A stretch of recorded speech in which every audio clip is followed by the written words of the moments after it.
안녕하세요. 저는 인생의 큰 선택의 기로 앞에 서 있는 30대 직장인 여성입니다. 주변을 보다 보면 참 자신의 분수는 생각지도 않고 남을 자기 발밑으로 생각하는 사람들이 생각보다 많은 것 같은데요. 업무로서 마주하게 되면 그저 무시하면 되지만 사적으로 만나게 되면 참 골치가 아픈 게 이런 사람인 것 같습니다. 얼마 전 저도 딱 이런 사람을 마주하게 되었는데 제가 직접 겪어보니 정말 황당하고 어처구니가 없더라고요. 그때의 사건으로 인해 지금까지 전 고민을 하고 있습니다. 그래서 어떤 일인지 그 얘기를 여러분들에게 해보려고요. 저희 부모님은 두 분 다 공무원이셨어요. 그러다 보니 항상 아침 일찍부터 두 분 다 일을 나가셨고 전 저희 언니와 남동생과 함께 집에 있는 시간이 많았습니다. 특히나 저보다 5살이 많았던 언닌 어릴 적부터 공부도 잘하고 얼굴도 예쁘고 성격도 좋아서 누구에게나 사랑받고 인기도 많았어요. 지금도 기억에 남는 장면이 있는데 바로 언니가 저와 남동생한테 계란 간장밥을 해줬던 거랍니다. 항상 바쁘신 부모님을 대신해 언닌 저희 두 남매를 진짜 잘 돌봐줬는데요. 아무리 저보다 5살이 많다고 해도 언니도 어렸었는데 어찌나 든든했는지 모릅니다. 항상 저와 남동생이 언니한테 배고프다고 하면 언닌 짜증 한 번 안 부리고 자신이 제일 잘할 수 있는 계란 간장밥을 해주곤 했죠. 자, 아직 좀 뜨거우니까 조심해서 먹어. 어때? 맛있어? 우와, 언니, 오늘은 더 맛있어. 난 세상에서 우리 언니가 해준 밥이 제일 맛있는 것 같아. 정말? 많이 먹어. 언니가 요리를 잘하면 다른 것도 해줄 텐데, 다음엔 다른 요리도 배워서 해줄게. 물론, 큰 기술이 필요한 요리는 아니었지만, 전 언니가 정말 대단하다고 생각했습니다. 언니는 학창시절 내내 학교에서도 우등생이었고, 당연히 대학도 명문대로 갈 거라 모두들 생각을 했었어요. 근데 그런 언니가 딱 한 번의 사건으로 무너져 내리게 됐습니다. 그때는 수시 시스템이 지금과는 좀 달랐는데 수시를 넣더라도 수능 최저 점수를 넘어야 하는 경우가 많았어요. 당시 언닌 수시로 대학 1차까진 붙었던 상황이었고 당연히 수능 최저까진 맞출 수 있을 거라고 생각했습니다. 그런데 수능 날 언니가 너무 긴장을 많이 한 거였죠.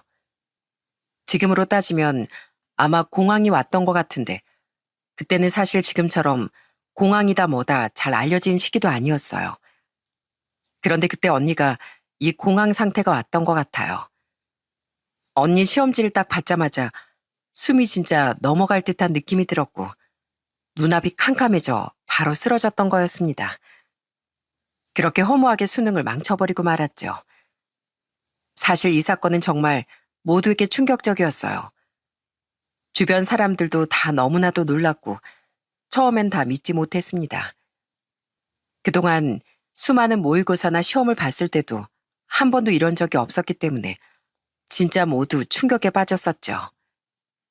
그렇지만 그 누구보다 충격을 받았던 건 바로 언니였어요. 언닌 그날의 일 이후로 정말 한동안 방 밖으로 나오지도 않았고 진짜 매일같이 이불을 뒤집어 쓰고 누워있기만 했습니다. 그때 당시 저도 중학생이었고 남동생은 초등학생이었는데 그런 언니의 모습이 너무 마음이 아팠지만 언니에게 뭘 어떻게 해줘야 할지도 몰랐어요. 언닌 세상과 단절하고 방 밖으로도 나오지 않았습니다. 그런 상태가 2년 동안 이어졌어요. 그러다 언니가 딱 정신을 차리게 된 계기가 있었습니다. 그건 바로 저희 부모님 때문이었죠. 저희 엄마 아빠는 언니가 세상과 단절한 이후부터 꾸준히 매일같이 언니에게 아침마다 편지를 써서 방 안으로 넣어주셨어요. 단 한 번도 언니에게 아쉬운 소리를 하거나 잔소리하지 않고 언니가 스스로 세상에 나올 때까지 그렇게 지켜보셨던 거예요. 보통 자식이 그렇게 방 안에서 꼼짝없이 있으면 한동안은 잔소리를 안 할 수도 있겠지만 시간이 지날수록 조급한 마음에 나중엔 세상 밖으로 좀 나오라고 한 소리를 할 수도 있잖아요. 그런데 저희 부모님은 단 한 번도 그러지 않았습니다.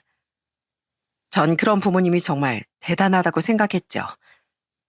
그런 부모님을 보면서 저와 남동생도 가끔씩 언니에게 쪽지를 써두곤 했었는데 이런 가족들의 노력이 2년 만에 언니의 마음을 움직인 거였습니다.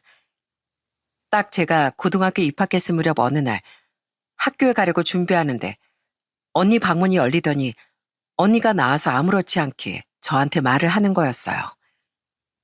자영아, 학교가 일찍 가네. 조심해서 잘 갔다 와. 어? 언니, 나 갔다 올게. 그때 언니의 말에 전 눈물이 왈칵 나올 뻔했지만 저나 남동생이나 당시엔 아무렇지 않은 척 학교 갈 준비를 하고 집을 나왔습니다. 그리고선 집에서 나오자마자 엄마한테 전화해 이 소식을 알렸죠. 그러면서 저와 남동생이 진짜 등교길에 엄청 울었던 것 같아요. 사실 저와 남동생에겐 언니는 엄마나 다름없었습니다. 그런 언니의 방황은 저희에게도 큰 슬픔이었어요. 그런 힘든 상황을 언니가 그래도 이겨내고 다시 세상 밖으로 나온다는 게 정말 기쁘고 좋았습니다. 그렇게 2년의 방황 끝에 언니는 세상으로 나와 다시 수능을 받고 대학에 들어가 지금은 누구보다 멋있는 커리어 우먼이 되었어요. 지금도 그때 당시를 생각해보면 진짜 하루하루 마음이 먹먹할 정도로 슬펐던 것 같습니다. 그래도 가족이라는 게 이렇게 큰 힘이 되는 존재구나라는 걸 그때 참 많이 깨달았네요. 그 뒤로 언니는 다시 잘 지내게 되었고 저희 가족들도 행복한 일상을 되찾을 수 있었답니다. 그리고 전 대학에 입학을 하고 졸업 후엔 중견기업에 입사해 직장 생활을 하게 되었어요. 남동생은 대학을 졸업하고서 바로 공무원 시험을 준비했고 2년 뒤에 합격해 부모님처럼 공무원 생활을 하게 됐습니다. 그러다 언니가 30대 중반이 되었을 때 좋은 사람을 만나 결혼을 하게 되었어요. 형부도 참 성실하고 착실한 사람이었습니다. 그런 형부와 행복하게 잘 사는 언니의 모습을 보니 저도 결혼에 대해 좋은 생각을 갖게 되었고요. 그러다 저 역시 30대 중반에 결혼을 결심하게 되었죠. 남자친구는 제가 대학 시절에 같은 동아리 활동을 하면서 알게 된 사람이었어요. 저보다 2살이 많았는데 그냥 친하게 지내던 오빠 동생 사이였죠.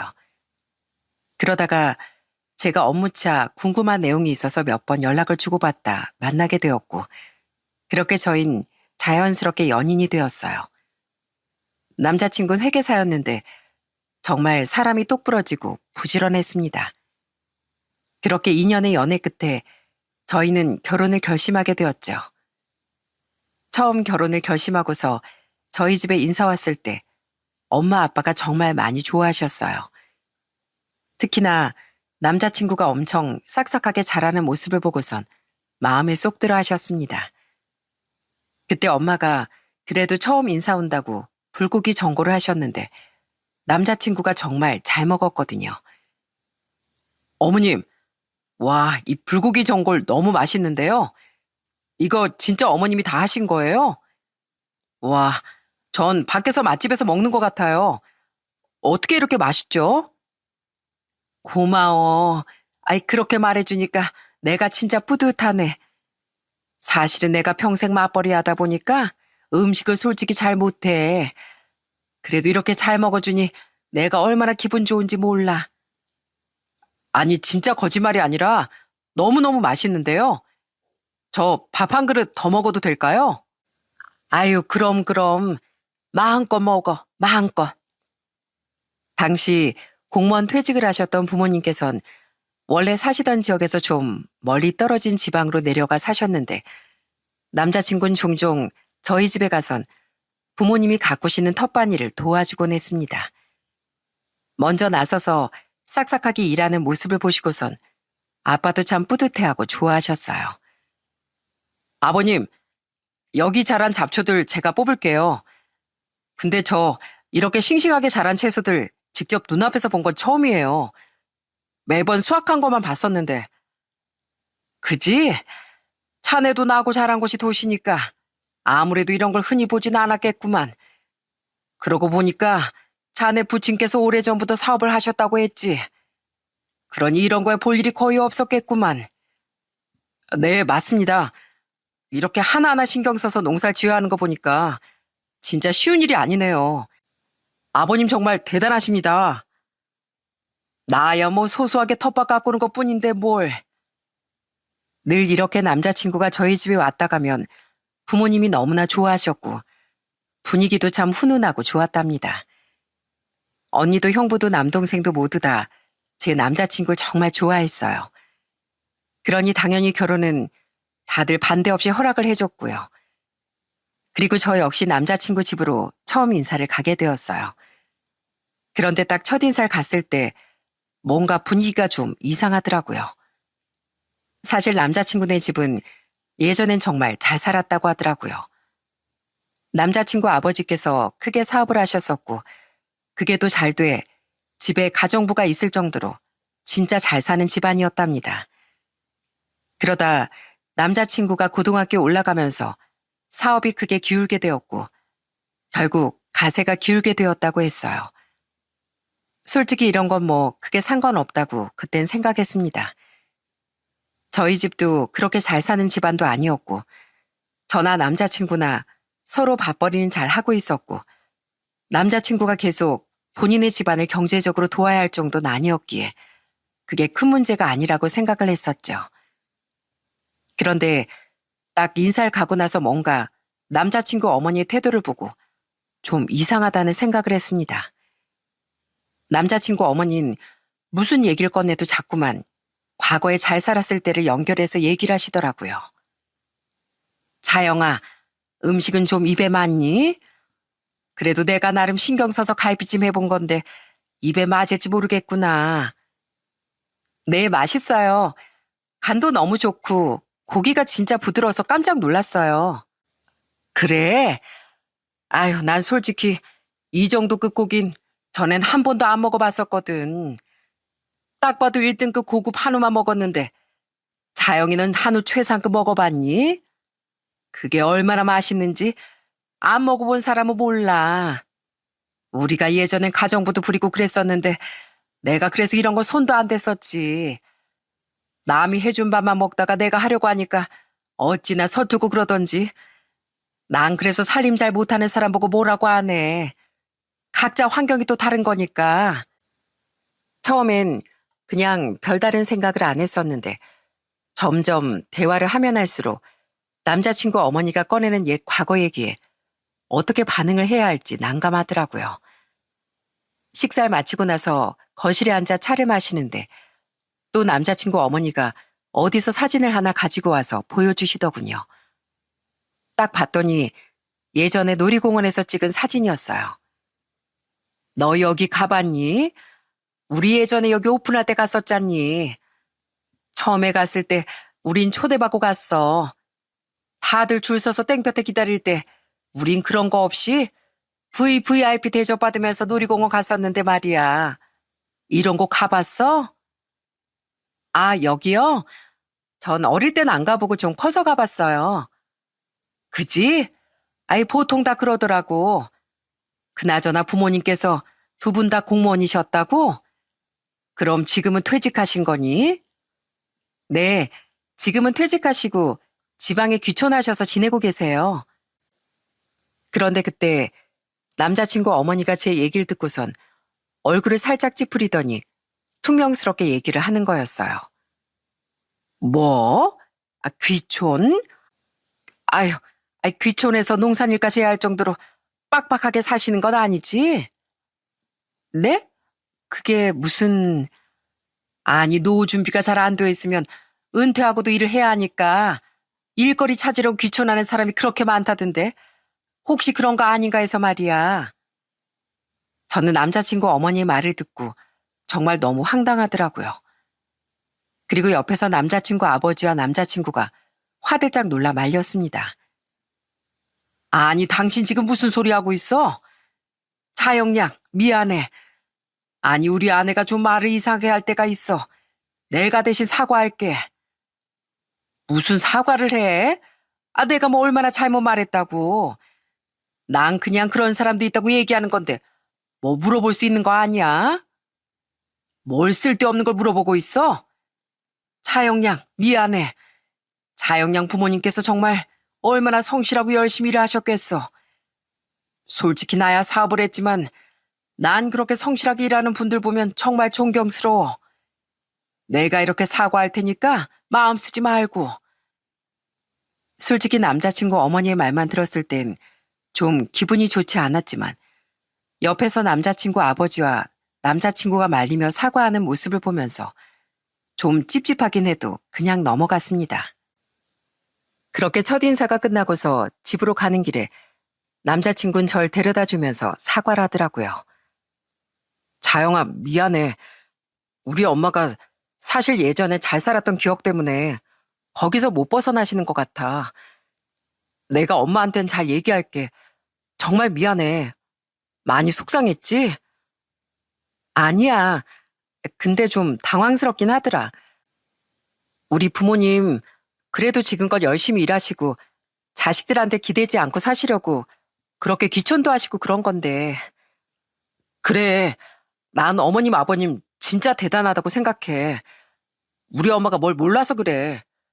평생을 아무것도 모르고 철없이 사셔서 그런 거야. 내가 대신 사과할게. 정말 미안해. 남자친구의 어머니가 과거의 영광을 잊지 못하고 벗어나지 못한 채 산다는 말을 듣고 나니 한편으론 그럴 수도 있겠다는 생각도 했습니다. 그때까지만 해도 이게 큰 문제가 될 거라곤 상상조차 하지 못했어요. 그렇게 저희는 결혼 준비를 하게 됐습니다.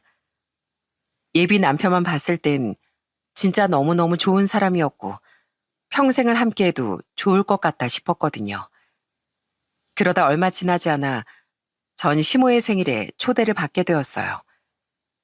솔직히 아직 결혼을 한 것도 아니었고 상견례조차도 하지 않은 상황이라 그 자리에 제가 간다는 게 좀 부담스럽기도 했거든요. 그래서 예비 남편을 통해 정중히 거절 의사를 전달했어요. 그런데 거절 의사를 전달한 그날 밤 예비 남편과 통화를 하고 있는데 누군가가 저와 얘기를 나누고 싶다고 하더라고요. 그 사람은 바로 예비 남편의 여동생인 신우이였어요. 안녕하세요. 저 승현 오빠 동생이에요. 저번에 처음 인사 오셨을 때 저도 가보려고 했는데 제가 일 때문에 바빠서 언니를 못 봐서요. 이번에 엄마 생신 때 오시면 겸사겸사 인사도 하고 좋을 것 같은데 혹시 못 오세요? 아, 안녕하세요. 저도 저번에 못 봐서 참 아쉬웠어요. 근데 이번에 가족들끼리 보내는데 제가 가도 될까 싶어서요. 다음에 정말 상견례도 끝나고 정식으로 날짜 잡히면 그때 정식으로 인사할게요. 에이, 순서가 뭐가 중요해요. 그냥 오세요. 그래도 날짜 잡기 전에 식구들은 다 봐야죠. 가볍게 인사하게 오세요. 아셨죠? 저 언니 온다고 생각하고 기다리고 있을게요.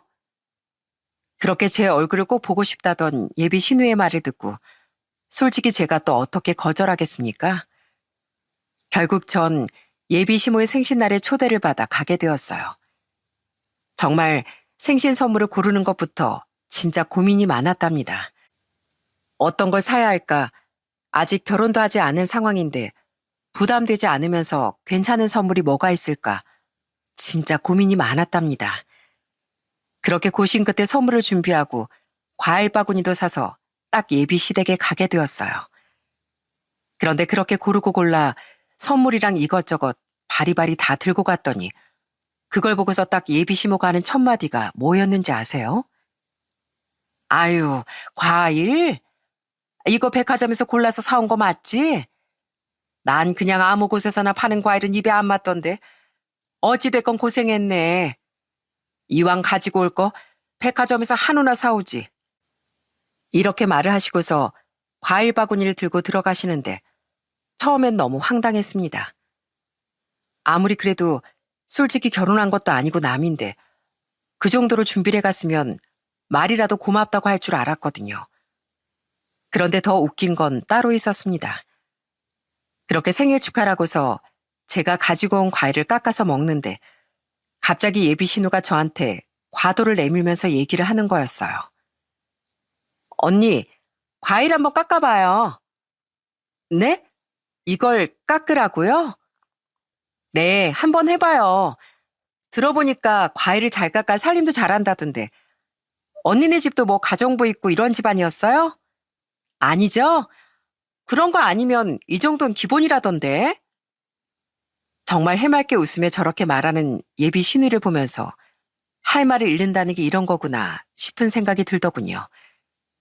제가 그래서 한마디를 하려고 했는데 그때 예비 시부가 나서서 엄청 혼을 내셨어요.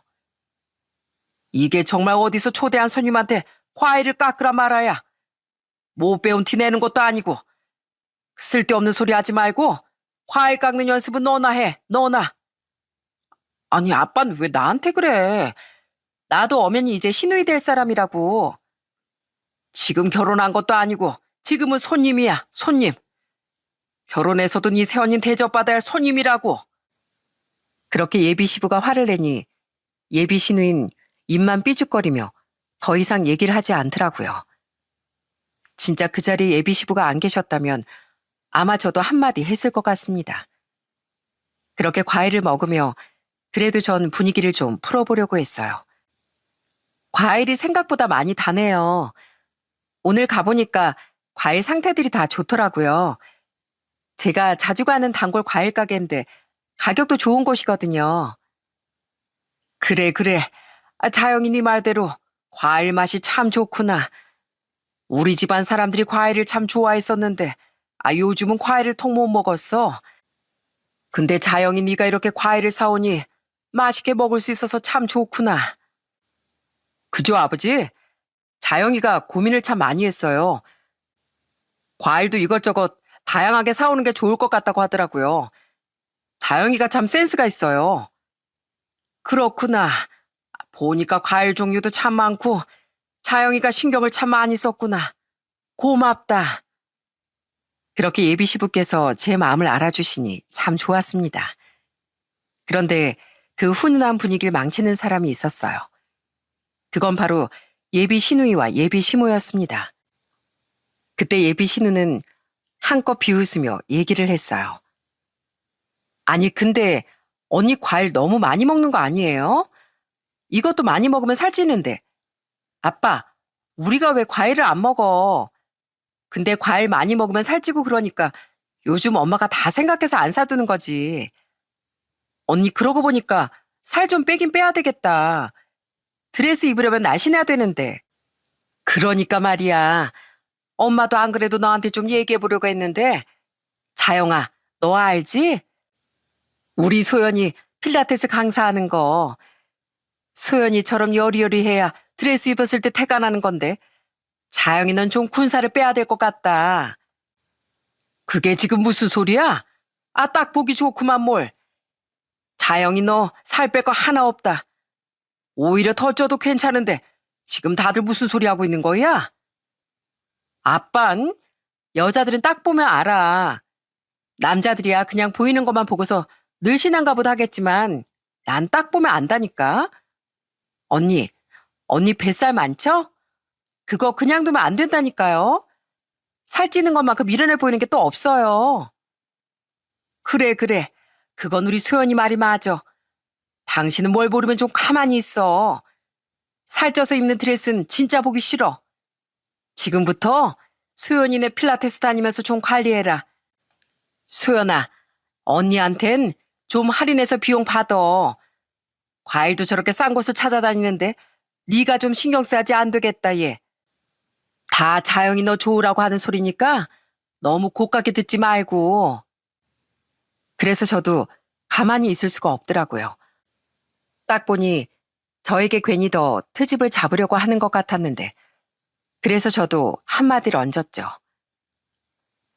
그쵸. 제가 좀 유연성이 없어서 필라테스를 배우면 좋을 것 같긴 해요.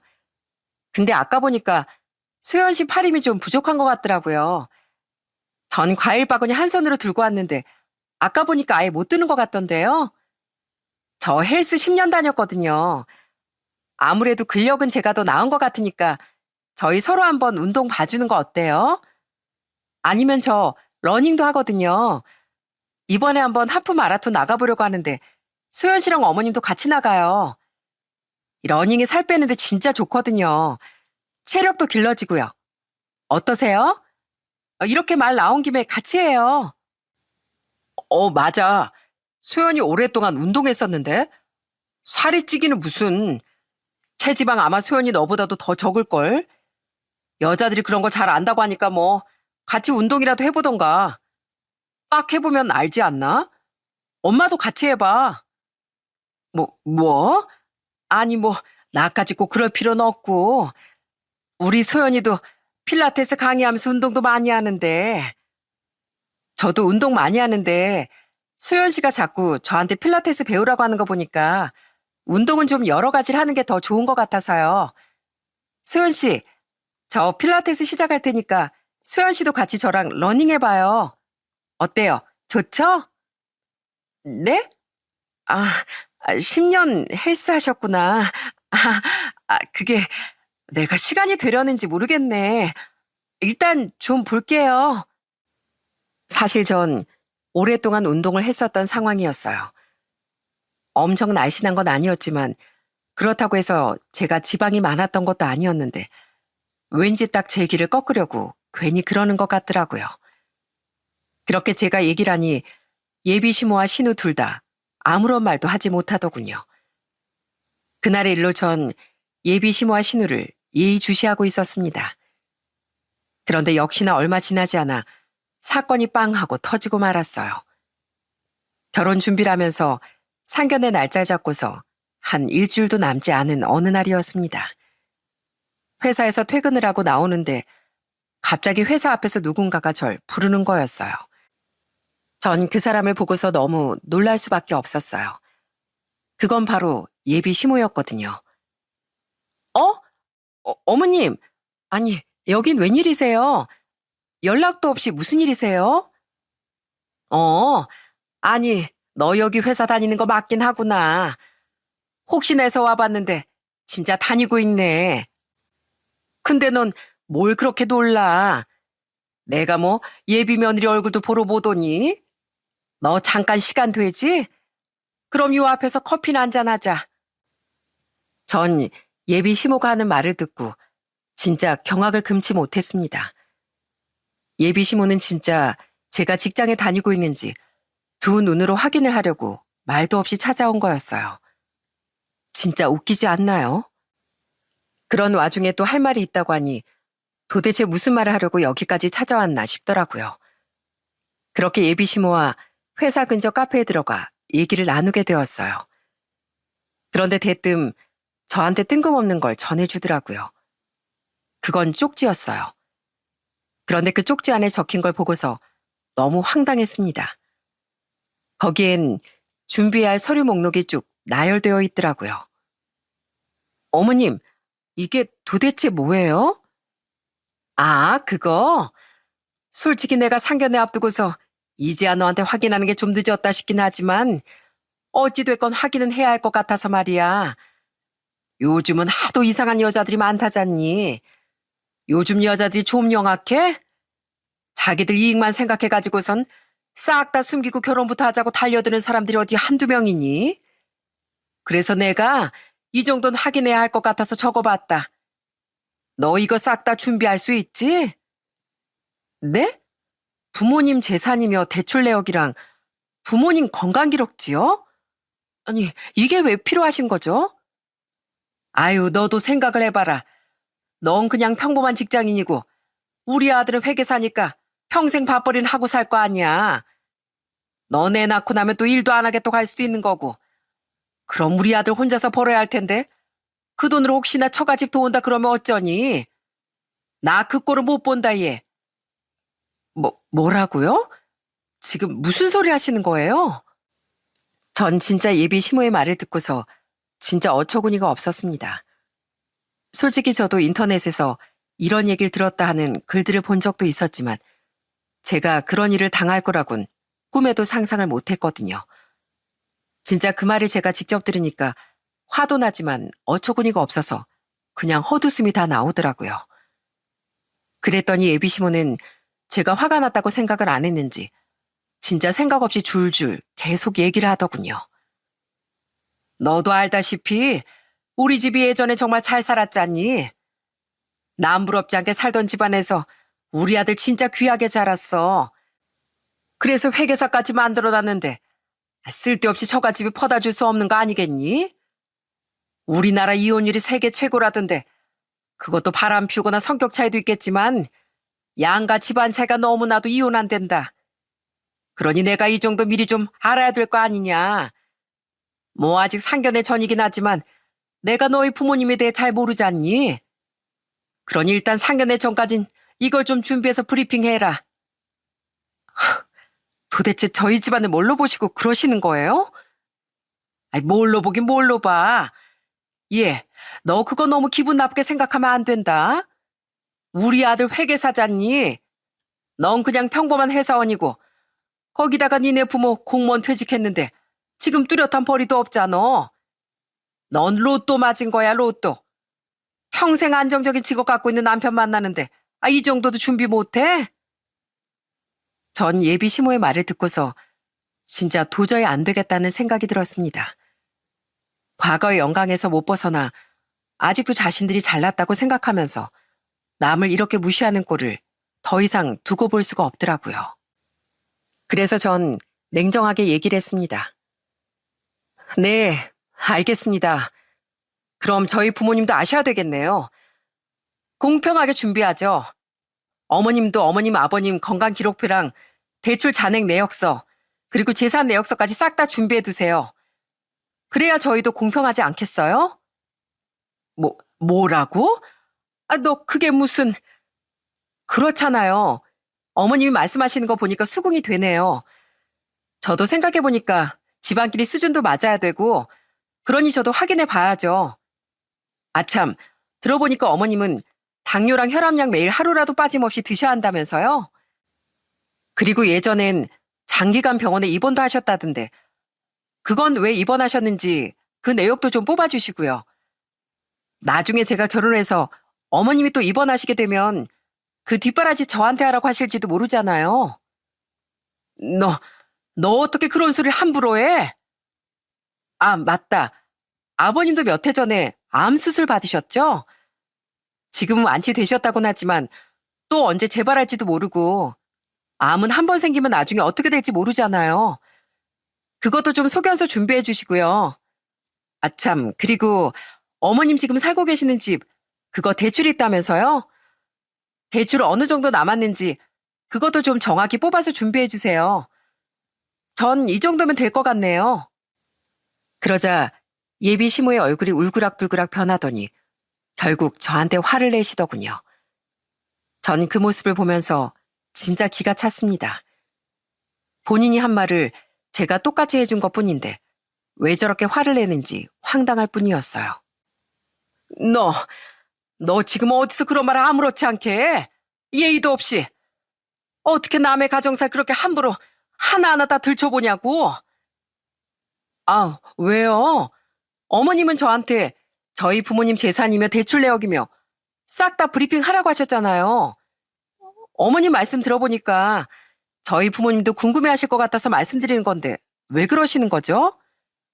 근데 저희 부모님 매달 꼬박꼬박 연금 나오시거든요.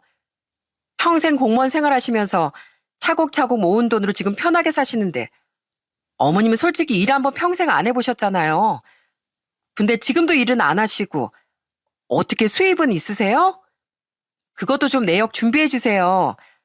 나중에 저한테 손 벌리실 수도 있잖아요. 저도 브리핑 할 테니까 어머님도 준비해 주세요. 아시겠어요? 내가 그걸 왜 준비해? 나 안 해. 안 한다고. 내가 그걸 왜 준비하니?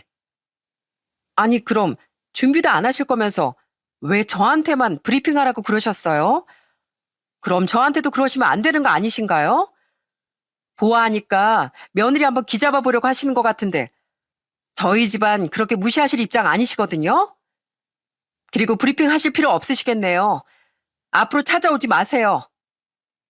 그게 무슨 소리니? 저도 사실 어머님 마음에 썩 들었던 거 아니거든요.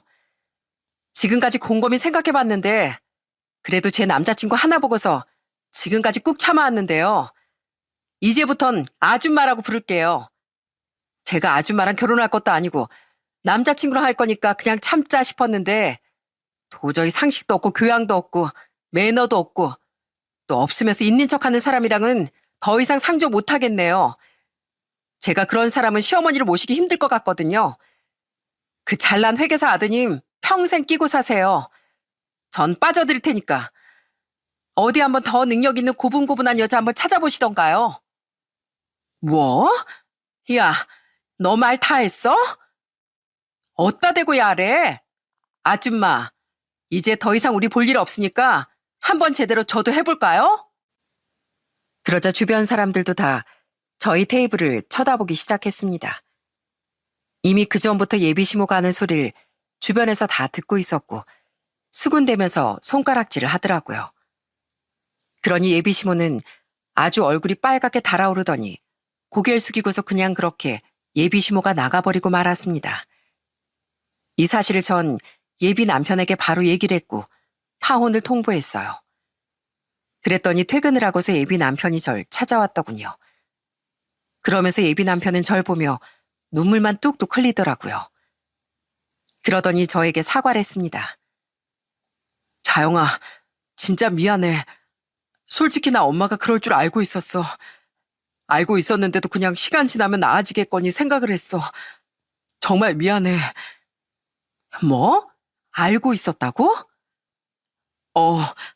사실 나 전에 만났던 사람이랑도 결혼을 생각했었거든. 근데 엄마가 수천만 원 혼수해와라 과도하게 요구하는 바람에 준비도 못하고 헤어졌어. 그때 이후로 엄마랑 엄청 싸우고 이젠 괜찮아졌는 줄 알았는데 내 팔자에 결혼이라는 건 없나 보다. 정말 미안해. 내가 괜히 너한테 상처 준 것 같네. 그렇지만 파혼은 한 번만 더 생각해보면 안 될까? 난 솔직히 과거에 어떻게 살았는지 잘 모르겠지만 우리 집이 그렇게 무시당할 집은 아니라고 생각해. 우리 그냥 파혼하자. 미안해 정말. 예전에 사모님 소리도 들었지만 지금은 나한테 용돈 받는 입장이면서 엄마가 도대체 왜 저러는지 나도 모르겠어. 정말 미안해. 그러면서 엉엉 우는 전 남자친구를 보면서 저도 참 마음이 아팠습니다. 솔직히 전 남자친구와는 사이가 무척이나 좋았거든요. 1, 2년 봤던 사이도 아니고 대학 때부터 이 사람이 어떤 생각을 갖고 있고 어떤 삶을 살아왔는지 그래도 어느 정도 알고 있었는데 진짜 전 남자친구 한 명만 딱 보면 헤어지고 싶은 마음이 하나도 없었어요. 그렇지만 사람 하나만 보고 인생의 가장 큰 일인 결혼을 결심할 수는 없는 거 아니겠습니까? 결국 저는 남자친구에게 파혼을 통보하고 돌아섰습니다. 그런데 이게 또 끝이 아니었어요. 다음날 전 예비시모와의 그 난리통을 어떻게 들었는지 전 예비신우가 똑같이 절 찾아온 거 있죠? 퇴근하는 제 앞에 서서 다짜고짜 화를 내는데 마음 같아선 그냥 바닥에 내팽개치고 싶더라고요. 그렇지만 꾹 참고 그 개념 없는 전 예비신우에게 팩트를 꽂았죠. 야, 니까짓 게 뭔데 우리 엄마를 그렇게 무시해? 고작 이따 회사 다닌다고 떵떵거려? 네가 뭔데, 어? 안 그래도 내가 저번에 진짜 너 마음에 안 들었어. 덩치도 산만하게 여자 같지도 않은 사람이 뭐? 우리 오빠 꼬드긴 것도 모자라 우리 엄마를 무시해? 너 진짜 한번 나한테 혼나볼래? 혼나야 할 건 너지. 내가 그때도 말하지 않았나? 나 헬스 오래 다녔다고. 너야말로 개념 좀 장착해라. 몸만 늘씬하면 뭐하니? 보이는 것만 중요해서 비실비실 힘도 없는데. 뭐? 필라테스 강사? 야, 너 같은 애들 때문에 성실하게 열심히 운동해서 강사하시는 분들까지 피해보는 거야. 양심 있으면 그따위로 행동하면 안 되지. 뭐, 뭐? 야, 너 지금 말 다 했어? 아니, 다 안 했다. 남들 몸매 지적할 거면 네 얼굴이나 다시 돌아봐. 성형은 무슨 머리 끝부터 발끝까지 죄다 해놓고선 누구더러 관리를 하래? 야, 싹 다 갈아엎는 게 관리냐? 네 몸 중에 태어난 그대로인 곳은 도대체 어디니? 너야말로 남들 지적할 때 네 관리나 잘해. 아니 뭐? 너 어떻게 왜? 너도 그런 소리 들으니까 기분 나쁘지? 네가 하는 소리 듣고 기분 나빠할 사람 생각은 한 번도 안 해봤지? 그러니까 여기까지 찾아서 이 난리지. 야, 니네 엄마랑 넌 제발 좀 개념 장착해야 되겠다. 세상 살아가는데 그따위로 살아가지 마. 너 또다시 찾아오기만 해봐. 그땐 난 진짜 말로 안 끝낼 테니까. 알았어? 알아들었으면 얼른 꺼져. 그렇게 제가 소리를 치며 화를 내자 그제서야 전 예비 신우는 제 눈치를 보다 자리를 확 피해버렸습니다. 정말 웃기게도 이 전 예비 시모와 신우 모두 제가 며느리가 되니 자신들한테 아무 말도 못할 거라고 생각을 했던 것 같아요. 참 웃기죠? 며느리가 된다는 게 도대체 뭐길래 이 사람들이 이토록 절 무시하고 깔보는지 진짜 이해가 되지 않더라고요. 그렇게 폭풍 같은 사건들이 지나가고서 전 파혼을 결정하고 저희 집에도 이 소식을 알렸습니다. 당연히 저희 부모님은 당장 가서 그 집안에 아주 작사를 내야 한다며 난리였지만 저도 워낙 충격적인 사건을 겪다 보니 그냥 조용히 마무리하고 싶더라고요. 저한테 상처를 줬다고 해서 똑같이 하기보단 그냥 그 사람이 알아서 자멸하길 기다리면 분명히 망할 거라고 생각을 했거든요. 저희 가족들은 제가 파혼하고 나서 절 더 많이 신경 써주고 배려도 많이 해주고 있습니다. 제가 힘들지 않게 종종 언니와 형부도 찾아와 힘내라고 해주고 남동생도 자주 연락하면서 제 안부를 묻고 있어요. 전 이런 가족들 덕분에 더 힘을 내려고 노력을 했고요. 사실 파혼을 하고서 괜찮았던 건 아니었어요. 차라리 전 남자친구도 똑같이 뻔뻔하고 나쁜 사람이었으면 좀 나았을까요? 파혼하고서도 그 엉엉 우는 그 얼굴이 한동안 자꾸만 떠오르고 참 마음이 아팠습니다. 그냥 이 사람만 보고서 살아도 되지 않을까 싶었던 데도 물론 있었죠. 하지만 아무리 생각해봐도 그건 아니다 싶더라고요. 그래서 냉정하게 잘라냈는데 참 생각보다 힘들고 아팠습니다. 그래도 시간이 흐르다 보면 언젠간 잊혀지겠지 하고 있었어요. 그런데 파혼 후 4개월이 지난 지금 전 정말 큰 고민을 하고 있습니다. 바로 전 남자친구가 절 다시 찾아왔거든요.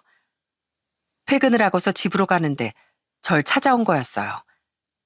그냥 피할까 하다가 도저히 그 얼굴을 보니 피할 수가 없더라고요. 마음고생이 심했는지 살이 어찌나 많이 빠졌는지 초췌해진 얼굴로 절 슬프게 쳐다보는데 차마 외면을 못하겠더군요. 그렇게 둘이서 얘기를 나누는데 전 남자친구가 깜짝 놀랄 만한 얘기를 꺼냈습니다. 나 집에서 나와 살아. 지금 회사 근처에 집 얻어서 나왔어. 그리고 엄마랑도 연락 안 하고 있고. 어? 그게 무슨 소리야? 파혼해서 연락 안 하고 사는 거야? 왜? 처음엔 그냥 내 운명인가 보다 받아들이고 그냥 지내보려고 했는데 도저히 안 되겠더라고. 하루 종일 너 아니면 안 되겠다는 생각만 들더라고. 그렇다고 내가 우리 집 사람들 인연 끊지 않으면 널 차마 잡을 수도 없을 것 같고. 그래서 아예 끊고 나왔어. 자영아, 나 너랑 다시 시작하고 싶어. 평생 우리 집 안 봐도 돼. 진짜 우리 집이랑은 절대 안 만나게 해줄게. 어? 우리 다시 시작하자. 그러면 안 될까? 우리 둘이선 아무 문제 없었잖아. 나 진짜 너랑 다시 시작하고 싶어. 뭐? 어떻게 그렇게 해? 아무리 그래도 가족이잖아. 어떻게 그렇게 평생 그렇게 살 수 있겠어? 지금이야 나한테 감정이 남아있으니까 그럴 수 있겠지만 나중엔 후회할 거야. 돌아가. 절대 후회 안 해. 절대로. 너랑 헤어지고 나서 하루 한 시간도 후회 안 한 적이 없었어. 애초에 집이랑 연을 끊었다면 이런 일도 없었을 텐데 나 그런 생각만 하고 지금껏 살았어. 더 이상은 안 되겠어. 내가 이렇게 부탁할게.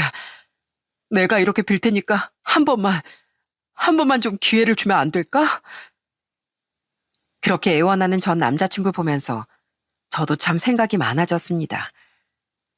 첫 번째 파혼을 했을 때도 결국 가족을 놓지 못했던 전 남자친구가 저와 파혼을 하고서 냉정하게 가족을 끊었다고 하니 이 사람이 얼마나 마음이 아팠을까 싶었어요.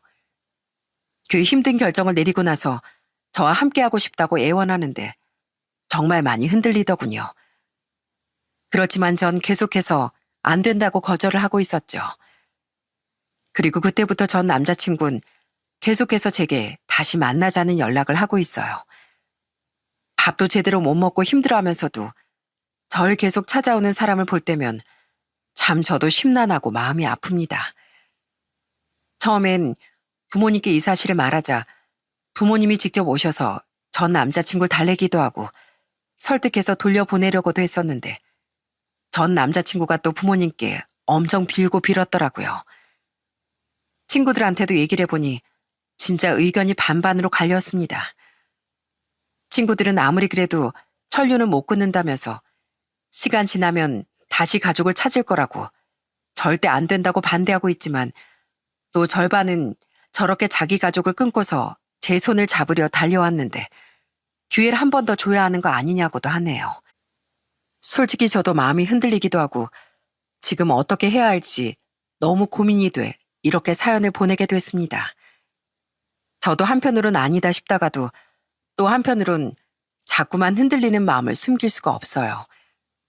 그냥 진짜 이 사람만 보면 당장 집으로 데리고 오고 싶은데 도저히 시모, 신우라는 사람들 때문에 제가 만약 이 모든 걸 수용하고 받아들이게 되면 제 인생이 또 불행해지진 않을까 걱정도 됩니다. 정말 남자친구의 말처럼 가족과 인연을 끊더라도 저와 결혼을 하고 잘 살 수 있을까요? 그게 정말 가능한 일일까요?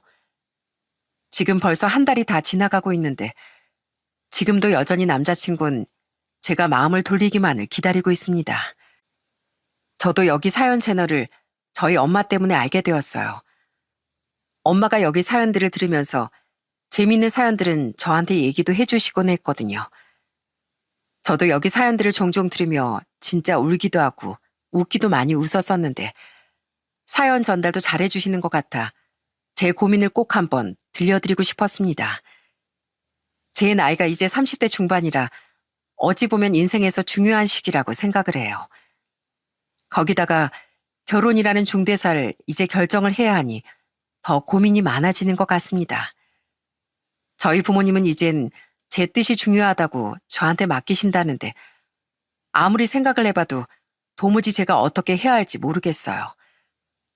그래서 내일 출근해야 하는데 지금 새벽 3시까지 이렇게 고민하다가 글을 쓴 거랍니다. 여기 채널에 저보다 인생 선배이신 분들도 많이 계시고 또 비슷한 경험을 하셨던 분들도 계실 것 같아 조언을 받을 수 있지 않을까 생각을 했습니다.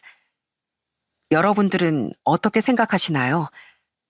고견 남겨주시면 정말 감사하겠습니다. 결혼이라는 게 참 이래서 힘든 것 같네요. 그냥 남녀 둘만 생각하면 될 것 같은데 생각보다 여기에 관련되는 일들이 너무 많은 것 같습니다. 정말 결혼을 해서 가정을 꾸리고 잘 살아가시는 분들을 볼 때면 이젠 진짜 대단하다고도 생각이 들어요. 서로 다른 환경에서 태어나 하나부터 10까지 다른 점들이 그렇게 많았을 텐데 어떻게 맞춰가면서 살아가는지 정말 대단하신 것 같습니다. 제가 앞으로 어떤 결정을 내리게 될지 모르겠지만 어떤 결정이 내려지든 되도록 후회하지 않고 제 결정을 행복하게 마무리하기 위해 최선을 다하려고요. 무엇보다 중요한 건 제 인생을 제가 어떻게 살아가느냐인 것 같습니다. 더 좋은 선택을 위해 고민을 많이 해봐야 할 것 같네요. 여기 제 사연을 들으신 분들 중에서도 아마 선택의 기로에 놓이신 분들도 많이 계실 거라고 생각합니다. 그 어떠한 결론을 내리시던지 그게 여러분들의 인생에 좀 더 긍정적인 일이 되시길 바랍니다. 지금까지 제 사연 들어주신 분들께 너무 감사드립니다. 모두들 행복하시길 바랄게요.